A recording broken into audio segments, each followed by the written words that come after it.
Gani wananchi, leo ni siku ya Alhamisi. Tumebakizwa siku moja tu ambao tutakwenda kuwavaa National Ahli, ambapo sisi tutakuwa nyumbani. Na hiyo mechi natakuwa tushinde. Hasa hiyo mechi sio kwamba tuiweke mzigo mkubwa kwa wachezaji, hapana. Hiyo mechi inatuhusu sisi wote wananchi. Bila shaka vingilio vishatangazwa kwa wale wote ambao wanajijua ni vipenzi la Dar es Salaam Young Africans.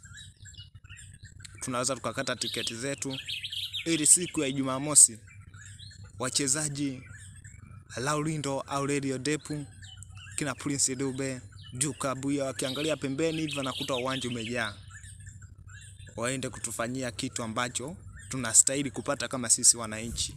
Sisi ni watu wa furaha, inatakiwa tupate furaha, na furaha haiji hivi hivi. Itabidi na sisi tuipambanie kama mashabiki. Hivyo sisi kama mashabiki, lengo letu ni kuhakikisha timu yetu inashinda, na iwezi kashinda hivi hivi bila kupata support yetu. Natakiwa tukakate tiketi mapema ili Waarabu sikio wachanganyikiwe watakavyoona uwanja wa New Amani Guantanamo Bay umejaa, umefurika, wakapate kuchanganyikiwa. Na hiyo game ni ya kwetu, sisi tunashinda. Natakiwa tufike robo finali, na hatuwezi kufika robo finali bila kushinda hiyo game. Hivyo natakiwa tuende tukawasupport wachezaji wetu ili waweze kutufanyia kitu ambacho tunastahili kama sisi wananchi. Sisi ni watu wa furaha, na furaha inatakiwa ije kwa nguvu yetu sisi wenyewe. Hivyo wananchi, tukakate tiketi, tuhakikishe uwanja ule unajaa, isibaki hata sehemu ya kutema mate. Bila shaka sisi tunaweza.